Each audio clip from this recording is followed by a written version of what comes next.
옆에 분들하고 이렇게 인사하세요. 축복의 통로가 됩시다. 네. 오늘 주보에 간지가 3개 들어 있습니다. 2개는 설교를 위한 간지고, 하나는 여러분들 성전 건축 헌금 현황 이렇게 해서 나눠드렸습니다. 이거는 지난 재직회 때 보고된 내용입니다. 그러나 우리 여러 성도님들이 지금 우리 현재의 모든 형편을 알고 기도하면 좋겠다 해서 여러분들에게 이걸 나눠드렸습니다. 그래서 수입에 보면 현재 우리 교인이 헌금한 게 17억 9천만 원이고요. 그리고 조합에서 우리 언덕에 올라오는 저 2집 이게 조합이 인수하면서 우리에게 준 돈이 14억 500만 원. 그리고 이제 이 조합하고 우리와의 그 관계 속에서 이제 결국 이제 협상한 것이 건축을 위한 보상으로 전체 25억인데 먼저 12억 4,800만 원을 이제 우리에게 주었습니다. 그리고 지출은 사택 구입비로 15억. 이제 우리 사택이 이제 이사 가서 생활할 집을 아예 구입했습니다. 그래서 15억을 지출했고, 그리고 기타 경비로는 1억 4,100만 원을 지불했습니다. 그래서 미랄교회 건축하는 일이나 설계비 또 소송비 이렇게 해서 지출이 됐는데 현 잔액은 28억 200만 원입니다. 우리가 총 공사 예상비가 66억입니다. 6억은 이제 세금 포함입니다. 그래서 현 잔액이 28억 200만 원이고 우리가 사택을 팔 경우 수입이 15억이 다시 들어올 거고요. 그리고 건축을 위한 보상 2차분이 앞으로 들어올 겁니다. 그래서 12억 그건 5천만 원. 이래서 합계가 55억 5,200만 원이 됩니다. 그래서 우리가 추가 헌금해야 할 액수가 10억 4,800만 원을 예상하고 있습니다. 그래서 여러분들이 이걸 보시면서 또 끝까지 기도해 주시기를 부탁드립니다. 이건 여러분들이 그저 알고 계시면 되는 내용이기 때문에 이거는 여러분이 보시고 그저 이렇게 뭐라 그럴까요? 파기하셔도 돼요. 근데 쓰레기통엔 버리지 마세요. 가지고 가시기 원하지 않으면 여러분 자리에다 그냥 놔두시고 가면 돼요. 그러면 교회에서 이렇게 다 거둘 겁니다. 그러니까 여러분들이 참고로 여러분들이 가지고 또 집에 가지고 가셔도 돼요. 근데 단 쓰레기통에다 버리지 마세요. 그냥 태워버리면 태워버렸지. 그래서 여러분들이 그렇게 좀 기억하면 좋겠습니다. 자, 옆에 분하고 다시 이렇게 인사하세요. 복의 복을 더 받으세요. 네. 야베스가 그렇게 기도했어요. 하나님 내게 복의 복을 더 달라고. 그러면서 나의 지경을 넓혀 주시고 당신의 손으로 나를 붙들어 주셔서 환난이 없게 하시고 염려와 근심이 없게 해달라고 기도했습니다. 그랬더니 하나님께서 그 기도를 들어주셨다 이렇게 되어 있어요. 다시 옆에 분하고 이렇게 해서요. 하나님께서 당신도 축복하십니다. 여러분들이 만약에 야베스 기도를 우리가 하자 그랬잖아요. 그랬을 때 하나님 내게 복의 복을 더해 주시면서 지경을 넓혀 달라고, 그리고 뒤에 이제 쫓아오는 말이 있습니다만 지경을 넓혀 달라고 했을 때 여러분들이 그 기도를 한다 그러면 그 지경을 넓혀 달라고 하는 데에 어떤 내용이 들어갈까요? 여러분들은 어떤 마음으로 하나님 지경을 넓혀 주세요 이렇게 했을 때 어떤 내용이 거기에 담고 기도를 하시겠냐고요. 뭐 일반적으로 생각해서 지경을 넓게 해주세요 그러면 제일 먼저 아파트 평수가 뭐 넓어지게 해주세요 뭐 그럴 수도 있어요. 뭐 전셋집에서 자기 집 갖게 해주세요. 근데 구약에서는 보통 지경을 넓게 해달라 그러면 이제 땅을 말하는 개념이 더 크거든요. 왜냐하면 땅이 권세고 부고 이런 의미가 다 담겨져 있으니까 지경을 넓혀주세요. 그건 하나님 현대적으로 개념하면은 하나님 돈도 주시고 또 모든 일이 잘 되게 해주세요. 뭐 염려와 근심이 없게 해달라고 했기 때문에 모든 일이 잘 형통하게 해주세요라고 기도할 수 있고, 종합하면은 그게 무슨 뜻이냐, 신분 상승시켜달라는 말로도 표현할 수 있어요. 하나님 너의 신분 상승을 좀 시켜달라고, 그러니까 직위도 올라가고 모든 것이 더 많은 영향력을 끼칠 수 있는 사람 되게 해달라고 기도할 수 있습니다. 그런데요, 하나님께서 그 기도를, 하나님이 야베스 기도를 들어주셨다니까요. 그러면 우리도 그런 마음으로 만약에 기도했을 때 하나님께서 그 기도를 들어주세요. 아멘. 근데 문제는요, 축복을 받은 다음이 문제예요. 여러분 냉정하게 생각해 보세요. 하나님이 나를 축복을 안 해주셨나? 지난날의 일들 속에 보면 반드시 하나님이 나를 축복해 준 흔적이 있습니다. 그럴 때 내가 얼마나 하나님 앞에서 감사하며 살았나. 구약 성경에 보면요, 사울이 이스라엘의 초대 왕이 됩니다. 근데 사울이요, 왕이 되고자 하는 마음이 없었어요. 어려서부터 나는 왕이 될 거야 이런 꿈을 가지고 간 사람이 아니었습니다. 그런데 하나님께서 사울을 왕으로 삼아 주신 거예요. 그러니 얼마나 감사하고 감격한 겁니까 사실. 근데 하나님께서 아말렉을 네가 공격해서 승리할 거다, 그럼 저 아말렉 사람들을 다 죽여라 이렇게 말씀하셨어요. 아말렉 사람들의 어린아이조차도 다 죽여라. 뭐 짐승이고 뭐고 이런 말할 것도 없죠. 그러니까 심지어 어린아이들까지 다 죽여라 이렇게 얘기하시니까 그 말은 뭐냐면 악이라고 하는 것, 그러니까 아말렉이라고 하는 건 악에 대한 어떤 상징이었기 때문에 악은 다 죽여라. 그 사도 바울은 그래서 악의 모양은 쳐다보지도 말라 그랬거든요. 그러니까는 다 죽여라, 다 죽여라 이렇게 하나님이 사울에게 얘기를 했어요. 그래서 전쟁에 나가서 진짜 승리했습니다, 말 그대로. 그런데 하나님 말씀에 순종하지 않았습니다. 사무엘상 15장 먼저 17절부터 22절을 볼게요. 사무엘이 이르러 왕이 스스로 작게 여길 그때에 이스라엘 지파의 머리가 되지 아니하셨나이까. 여호와께서 왕에게 기름을 부어 이스라엘 왕을 삼으시고 또 여호와께서 왕을 길로 보내시며 이르시기를 가서 죄인 아말렉 사람을 진멸하되 다 없어지기까지 치라 하셨거늘 어찌하여 왕이 여호와의 목소리를 청종하지 아니하고 탈취하기에만 급하여 여호와께서 악하게 여기시는 일을 행하였나이까. 사울이 사무엘에게 이르되 나는 실로 여호와의 목소리를 청종하여 여호와께서 보내신 길로 가서 아말렉 왕 아각을 끌어왔고 아말렉 사람들을 진멸하였. 여기서 아말렉 왕도 죽였고 아말렉 사람들을 진멸했어요.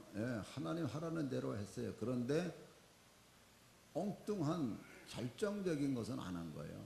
다만 백성이 그 마땅히 멸할 것 중에서 가장 좋은 것으로 길갈에서 당신의 하나님 여호와께 제사하려고 양과 소를 끌어왔나. 양과 소 아주 좋은 거 뭐 하려고? 하나님께 드리려고.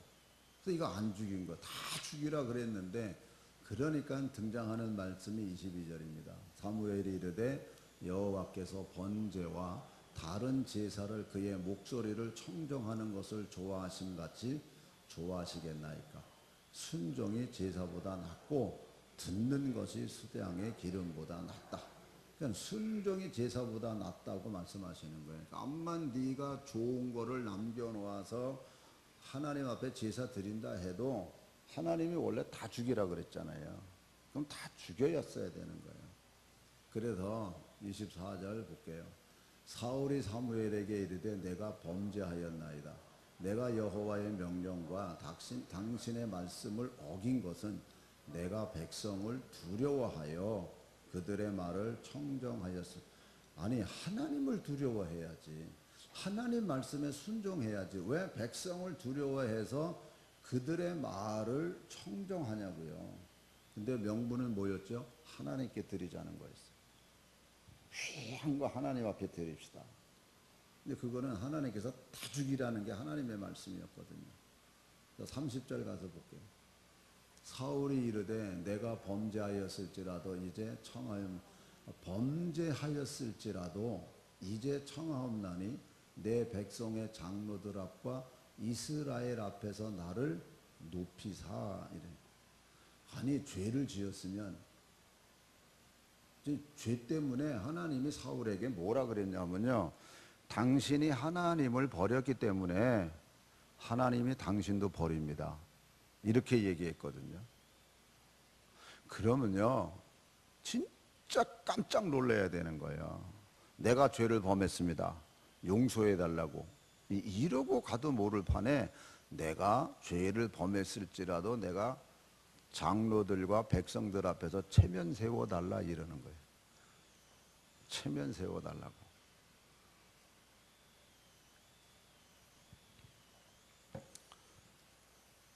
하나님의 은혜를 잊어버리면은 이런 어떤 모습으로 드러날 수밖에 없어요. 또 성경에 보면 솔로몬의 왕 아들 르호보암 때에 나라가 갈라집니다. 그러니까 나라가 갈라질 때 북쪽이 이스라엘이 되는데 이스라엘은 여로보암이라는 사람이 왕이 돼요. 근데 이 여로보암에 대해서 선지자 아히야가 예언을 합니다. 그게 왕상 11장 29절에서 먼저 35절까지입니다. 그 즈음에 여로보암이 예루살렘에서 나갈 때에 실로 사람 선지자 아히야가 길에서 그를 만나니 아히야가 새 의복을 입었고 그 두 사람만 들에 있었더래. 아히야가 자기가 입은 새 옷을 잡아 12조각으로 찢고 여로보암에게 이르되 너는 10조각을 가지라. 이스라엘의 하나님 여호와의 말씀이 내가 이 나라를 솔로몬의 손에서 찢어 빼앗아 10지파를 내게 줄게. 솔로몬의 손에서 찢는다 그래요. 솔로몬이 처음에는 하나님을 잘 섬겼지만 그가 거느린 여자가 1000명이나 됐잖아요. 근데 이방 여자들이었기 때문에 우상 숭배를 해요. 그러니까 우상 숭배를 하다 보니까 하나님이 그렇게 하지 말라 그래도 하나님의 뜻을 순종을 결국에는 안 합니다. 그 결과가 앞에 보세요. 솔로몬의 손에서 찢어 10지파를 여로보암에게 주겠다는 예언이에요. 그 다음 절 볼게요. 오직 내 종 다윗을 위하여 이스라엘 모든 지파 중에서 택한 성읍 예루살렘을 위하여 한 지파만 솔로몬에게 줘요. 이는 그들이 나를 버리고 시돈 사람의 여신 아스다롯과 모압의 신 그모스와 암몬 자손의 신 밀곱을 경배하며 그의 아버지 다윗이 행함 같지 아니하여 내 길로 행하지 아니하며 나 보기에 정직한 일과 내 법도와 내 율례를 행하지 아니함이니라. 그러나 내가 택한 내 종 다윗이 내 명령과 내 법도를 지켰으므로 내가 그를 위하여 솔로몬의 생전에는 온 나라를 그의 손에서 빼앗지 아니하고 주관하게 하려니와 내가 그의 아들의 손에서 나라를 빼앗아 그 10지파를 내게 줄 것이라. 예언을 이렇게 했어요. 그래서 37절로 넘어갈게요. 당부예요. 이거는 내가 너를 취하리니 너는 내 마음에 원하는 대로 다스려 이스라엘 위에 왕이 되되 네가 만일 내가 명령한 모든 일에 순종하고 내 길로 행하며 내 눈에 합당한 일을 하며 내 종 다윗이 행함같이 내 율례와 명령을 지키면 내가 너와 함께 있어 내가 다윗을 위하여 세운 것 같이 너를 위하여 견고한 집을 세우고 이스라엘을 내게 주리라. 이게 예언이고 당부입니다. 내가 이로 말미암아 다윗의 자손을 괴롭게 할 것이나 영원히 하지는 아니하리라 하셨느니라 한지라. 이러므로 솔로몬이 여로보암을 죽이려 하매 여로보암이 일어나 애굽으로 도망하여 애굽 왕 시삭에게 이르러 솔로몬이 죽기까지 애굽에 있으니라. 그러니까 여로보암이 예언 속에서 왕이 된다고 하는 말을 아무래도 솔로몬이 아니까 여로보암을 이제 죽이려고 그러죠. 그러니까 여로보암이 도망쳐서 애굽에서 내려갔습니다. 애굽에 있는 동안에 솔로몬이 죽었습니다. 그 아들 르호보암이 왕이 됐습니다.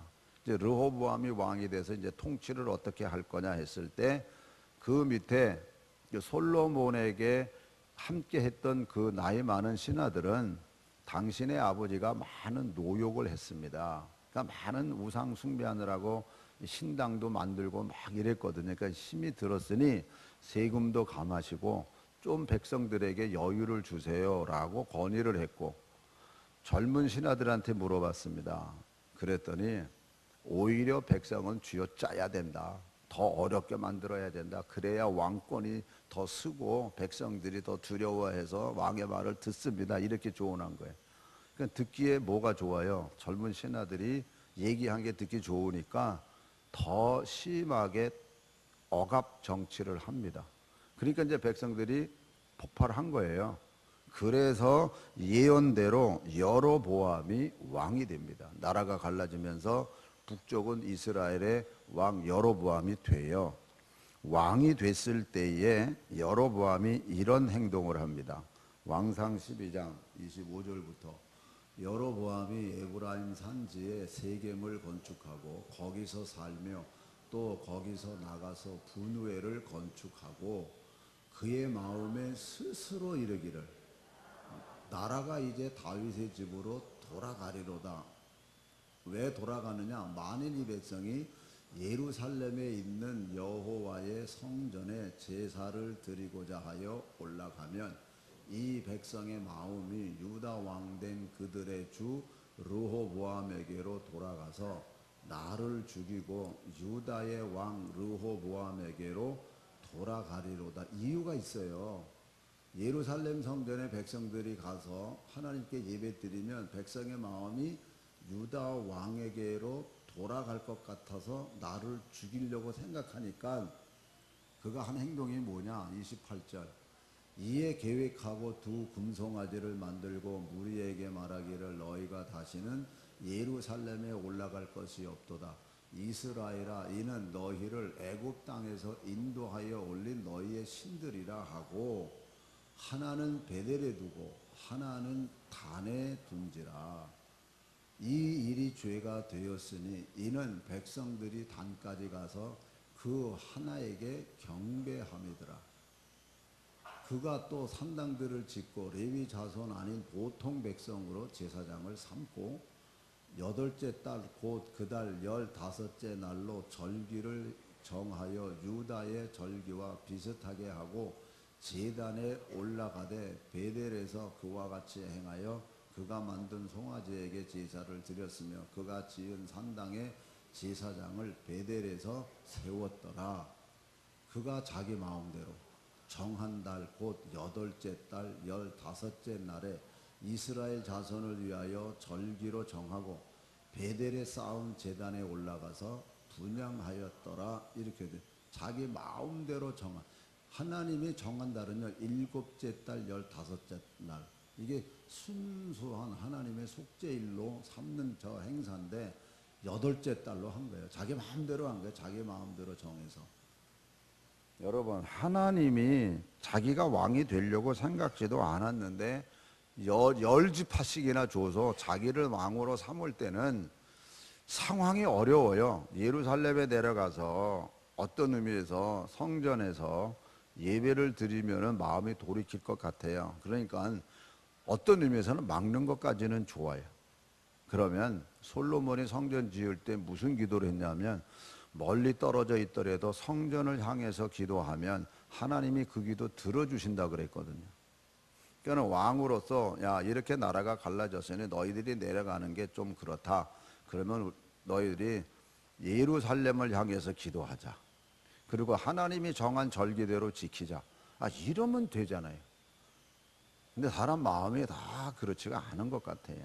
그러니까 자기 마음대로 정하고 자기 마음대로 저희가 아주 새로운 것으로 만들어 가지요. 근데 결국 그 일이 하나님 앞에 아름다운 일이 아닙니다. 있게 더 감사하며 나가야 될 사울 왕이나 여로보암이 결국에는 그렇게 하지를 않습니다. 그러니까 오늘 우리들도 여러분 하나님께서 우리를 반드시 앞으로 축복해 주십니다. 아멘. 그리고 어떤 의미에서는 우리가 하나님께로부터 축복을 이미 받은 그 흔적이 있습니다. 그러니까 그때 우리가 어떤 모습으로 지금까지 생활하고 있는가 하는 것을 한번 살펴봐야 돼요. 그래서 우리가 하나님의 축복을 받은 후에 더 지경을 넓혀달라고 했을 때에 감사의 지경이 더 넓혀져야 되는 거예요. 그러니까 지난날에 내가 축복을 받았으면 그때부터 감사의 지경이 더 넓어지고 더 하나님 앞에 영광 돌리는 삶을 살았다 그러면 하나님이 거기 채워주신다니까요. 근데 내 생각대로 내가 계산해요. 내가 계산해서 내 마음대로 한다니까요. 하나님 감사합니다. 그리고 내가 계산해요. 그렇기 때문에 진짜 하나님 앞에 감사하면서 가야 될 오늘 우리들이 그러하지 못할 때가 있다 하는 겁니다. 그래서 우리가 하나님께서는요 반드시 우리가 기도할 때 그 하나님께서 그거 기도 응답하세요. 그러니까 예수님 뭐라 그러세요? 너희들이 내 이름으로 구한 건 이미 받은 줄 믿으라고 가르쳐 주고 있잖아요. 아멘. 그래서 우리가 열심히 기도했으면 하나님이 그 기도대로 우리를 들어주시는 거예요. 옆에 분하고 이렇게 인사하세요. 감사의 지경을 넓힙시다. 네, 내가 얼마나 살면서 감사의 지경을 넓히면서 살고 있나 깊이 생각해 보세요. 그래서 여러분들에게 신문에 난 기사를 여러분들에게서 나눠드렸습니다. 윤석원 씨에 대한 기사입니다. 저 보세요. 그거 보지 마세요. 집에 가서 보세요. 이거는 집에 가서 보세요. 있는 내용을 제가 잠깐 설명할 테니까요. 지금은 49살인데요. 23살 때 교통사고 났습니다. 그래서 교통사고 났을 때 의식불명 4개월 속에서 중환자실 반년, 깨어나면 기적이라 그랬습니다. 그런데 기적이 일어나서 깨어났습니다. 근데 깨어났지만 이 목 밑에 하반신은 완전 마비예요. 팔, 다리 뭐 전혀 꼼짝없이 누워 있은 지 헤드라인에 나온 것처럼 27년간은 꼼짝없이 누워서 생활하는 사람입니다. 그러니 참 얼마나 어려운 그리고 얼마나 좌절스럽고 실망하고 왜 이거는 꼼짝을 못하니까요. 더군다나 성대까지 다쳐서 말도 제대로 표현을 못해요. 그런 분이 책을 냈어요. 꼼짝할 수 없는 내게 오셔서 이런 책을 썼어요. 기회 되면 여러분들이 한번 사서 읽어보면 좋을 것 같아요. 아직 저 이 책 사보지 못했어요. 여기서 이런 얘기를 해요. 사람은 세 종류로 나눈다. 감사할 게 많은데도 불구하고 감사하지 않는 사람. 두 번째로는 감사할 일이 생기면 그때 감사하는 사람. 세 번째로는 감사가 전혀 할 수 없는 상황인데도 항상 감사하면서 사는 사람. 그 세 번째 사람이 바로 윤석원 씨라고 이야기합니다. 사실 감사할 내용이 하나도 없어요. 뭘 감사해요? 가장 젊은 시절에 교통사고 나도 꼼짝 못하고 누워있는데 아무것도 할 수 없어. 남의 도움 없이는 먹을 수도 없고 움직일 수도 없는 사람이에요. 근데 옆에서 오랫동안 참 어린아이 같은 자기를 돌봐주는 간호사가 있잖아요. 그러면은 자기가 움직이질 못하니까 뭐 대소변 이런 기저귀 차고 있으면서 그거 다 간호사가 이렇게 해줘야 되는데 그러니 얼마나 민망하고 얼마나 참 고맙고 얼마나 그분에 대해서 수고스러운 것에 대해서 미안도 하고 그러니까는 미안한 마음에서 그분한테 이렇게 물어봤어요. 이 참 대소변 이거 할 때마다 치울 때마다 좀 짜증나고 싫지 않으세요? 라고 질문을 했어요. 그랬더니 그 간호사님 말이 참 지혜로운 말이에요. 뭐라 그랬냐면요. 머리 만지기 싫어하는 미용사, 밀가루 만지기 싫어하는 제빵사, 기저귀 만지기 싫어하는 간호사라면 그 사람의 일생이 불행하지요. 이렇게 대답한 거예요. 제빵사가 당연히 밀가루 만져야죠. 간호사라 그러면 당연히 그런 환자를 돌보아 줘야죠. 미용사라면 당연히 머리를 만져야 돼요. 그런데 이런 일을 해야 될 그 일을 억지로 하는 마음이라면 그 인생이 불쌍하다는 거예요. 어떻게 살아가는 거예요? 그게 항상 못마땅한 마음 가지고 살아갈 텐데 그 인생이 불쌍하지요. 이렇게 대답한 거예요. 얼마나 지혜로운 대답인지 모릅니다. 항상 하는 일을 즐겁고 기쁜 마음으로 하면 내 인생이 행복한 거예요. 아멘. 억지로 하는 게 아니야. 억지로 정말 기쁘고 즐거운 마음 가지고. 그런 의미에서 옆에 분한테 다시 감사의 지경을 넓힙시다. 인사하세요. 성도 여러분, 감사의 지경을 넓히는 것만큼 축복의 지경이 넓어진다는 것을 여러분 생각하시면 돼요. 정말 감사의 지경이 넓으니까 하나님 앞에 감사하고 또한 나를 옆에서 도와주고 나와 함께 생활하는 사람들에게 감사하면서 우리가 살아가야죠. 옆에 사람한테 감사하면서 사는 거예요. 그런 의미에서 여기 말의 무덤 언총이라는 제목으로 여러분들에게 나눠드린 게 있습니다. 여기 보면 이 경북 예천군에 있는 언총이라는 그 말 무덤, 이게 말맞자가 아니고 말씀 언의 말입니다. 거기 고분이 있대요. 그런데 거기 보면 이렇게 되어 있어요. 언총은 한마디로 침묵의 상징이다. 마을이 흉흉한 일에 14일 때마다 여러 문중 사람이 언총에 모여 기분 나쁘게 들릴지 모르겠지만 으로 시작하는 쓸데없는 말과 잘 여러분 새겨 들으셔야 돼요.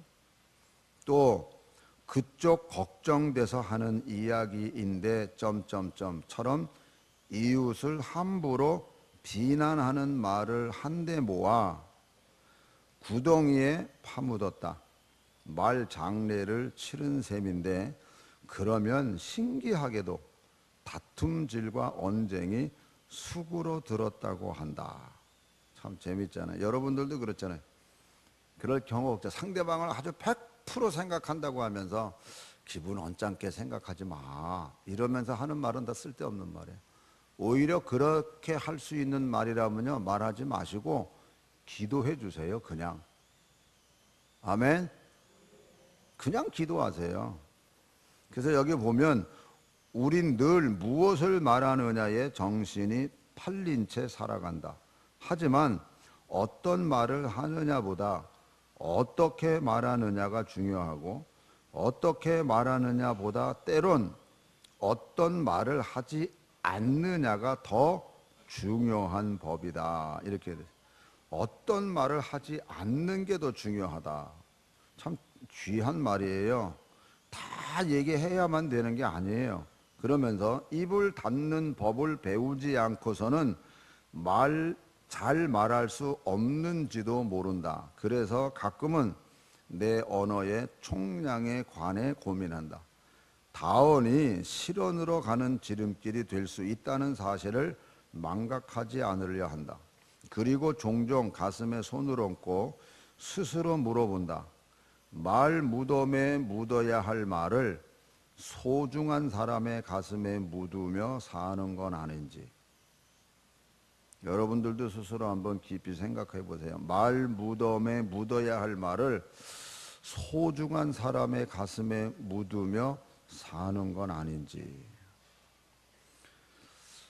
진짜 우리가 말을 한다고 하면요, 사랑합니다, 고맙습니다, 감사합니다, 미안합니다, 혹은 죄송합니다, 괜찮습니다, 더 잘하겠습니다, 이런 말 외에는 다른 할 말을 안 하셔도 돼요. 다른 말이 필요 없어요. 여러분. 충고요? 그러면 여러분은 충고를 듣습니까? 여러분이 남이 나를 얘기해 줄 때 귀담아 듣습니까? 듣으면 하세요. 그런데 안 듣습니다. 그러고서는 남한테 충고만 하려고 그래요. 그거 안 돼요. 우리 입에서 나오는 말은요, 요 말이면은 충분해요. 그리고 여러분 잘 들으세요. 이런 말이 환난도 없어지고 근심과 걱정도 없어지는 말이 되고, 더 나아가서는요, 주는 그리스도시여 살아계신 하나님의 아들이라는 그 고백 속에 하나님이 주시는 게 뭐예요? 주님이 뭘 주셨어요? 천국 열쇠 주셨잖아요. 여러분, 천국 열쇠 여러분 다 가지고 있다는 건 믿으세요? 다 여기 지금 예수 믿는 분들이잖아요. 근데 천국 열쇠 있다고요? 그러면 여러분이 여는 말을 하고 여는 행동을 하세요. 그러면 하늘문이 열린다니까요. 근데 내가 여기서 닫는 말을 해요. 원망하고 비판하고 때로는 심하면 정죄까지 하고 이러면 여기서 닫히는 말이에요. 그럼 하늘문이 그냥 닫혀버려요. 내가 닫는다니까요. 누가 닫는 게 아니에요, 여러분. 말씀 그대로예요, 여러분. 우리가 받은 하나님의 은혜 가운데 정말 예수님을 믿으면 우리에게 축복의 열쇠를 주셨다니까요. 그럼 우리가 여는 말과 여는 행동을 하면 되는 거예요. 그러면 하늘문이 열리고 하늘문이 열려서 우리가 지경이 감사의 지경이 넓혀진 것만큼 하나님이 채워주신다니까요. 할렐루야. 그러면 돼요. 근데 왜 내가 스스로 문을 닫냐고요. 닫는 말과 닫는 행위를 하니까 하늘문이 닫혀버리죠. 그러니까 오늘 저와 여러분들이 진짜 하나님, 내가 전에는 미처 몰라서 그랬던 거 이제는 하나님 깨닫게 해주셔서 정말 하나님 용서해 달라고, 그래서 하나님 앞에 우리가 나와서 기도하며 나갈 때 깨닫고 이제는 더 감사로 우리가 채우면 하나님이 모든 걸 차고 넘치게 해주신다니까요. 아멘. 어쩌면은 빙항아리와 같은 우리의 심령 속에 감사로 채웠더니 그게 물이 변하여 포도주 된다는 사건을 우리가 알잖아요. 이미 여러분 천국 열쇠가 우리에게 주어져 있다니까요. 무슨 다시 하늘로부터 뭐 받는 게 아니에요, 여러분. 내가 지난날에 감사로 많이 지경을 넓혔으면 지금 거기에 채워지는 역사를 내가 받아 누릴 거고, 지난날에 받았음에도 불구하고 원망하고 불평하고 짜증내고 이러면서 살아왔다 그러면 받을 만한 그릇이 안 되기 때문에 지금 기도해도 하나님이 안 주세요, 여러분. 왜? 이미 닫혀놓은 게 있어 놓으니까 이걸 다시 열어야 돼요. 그래서 날마다 우리가 주님 전에 나와서 고백하는 건 하나님, 내가 죄인입니다. 이러고 고백하며 가야 되는 거거든요. 왜? 열리기 위해서. 아멘. 그러면 지금 내가 열어놓은 그 일이 10년 후에 때로는 하나님이 거기다가 채워주신다니까요. 지금 내가 잠시 잠깐 잘해서 된다고 해서 되어지는 일이 아니에요, 여러분. 학교 다니는 아이들이 실력이 붙는 게 그게 쉽게 됩니까? 좀 이상한 말처럼 들렸는지 몰라도 중학교 3학년 졸업한 애들이요, 고등학교 올라가서 수능시험 점수, 수능시험 대학 들어갈 때 보는 수능시험 문제 가지고 문제 풀어보라 그러잖아요. 그 점수가 고3 올라갈 때까지 내내 그 점수로 가는 게 평균 70%입니다. 점수가 안 올라가요. 올라갈 것 같죠? 안 올라가요. 올라가려고 그러면은 얼마나 노력을 해야 되는데, 눈에 보여지는 어떤 결과를 얻기 위해서도 중3 졸업하면서 수능시험 본 그 점수가 올라가기 위해서는요 3년 내내 열심히 해야 통계적으로 올라가게 돼요. 그렇지 않으면 7, 80%는요 그 점수 그대로입니다. 하물며 하나님 안에서 하나님의 믿음으로 우리가 살아간다고 할 때 내 신앙의 인격과 내 모든 것을 다스려 나가는 우리들이라 그러면요, 바울이 왜 괜히 내가 날마다 내 자신을 친다고 고백하고 나갑니까? 그래야 되기 때문에 그런 거예요. 그래야 하늘문이 열리기 때문에 그런 거예요, 여러분. 아멘. 그래서 우리가 지금부터 열심히 믿음 생활을 하고, 하나님 야베스 기도를 들어주시지 않았습니까? 하나님 나도 이제는 야베스처럼 내 지경을 넓혀달라고 하나님이 들어주세요. 진짜 지경도 넓혀주시고 신분 상승시켜주세요. 그 다음 잘하세요. 진짜 감사로 지경을 넓혀갈 때 그게 보존되고 그게 유지가 되는 거거든요. 할렐루야. 오늘 우리가 진짜 하나님 야베스 기도만이 아니고 그게 내 기도가 되셔서 또 하나님이 천국 열쇠 다 우리에게 주셨다고 가르쳐 주고 있기에 하나님 내가 엽니다. 여는 말만 하고 여는 행동합니다. 그 약속대로 열어주시고 풀어주시고 역사해 주셔서 채워지는 하나님의 역사를 경험하면서 가게 해달라고 기도하며 승리하시기를 또한 응답받고 가시기를 주님의 이름으로 축원합니다. 기도하겠습니다.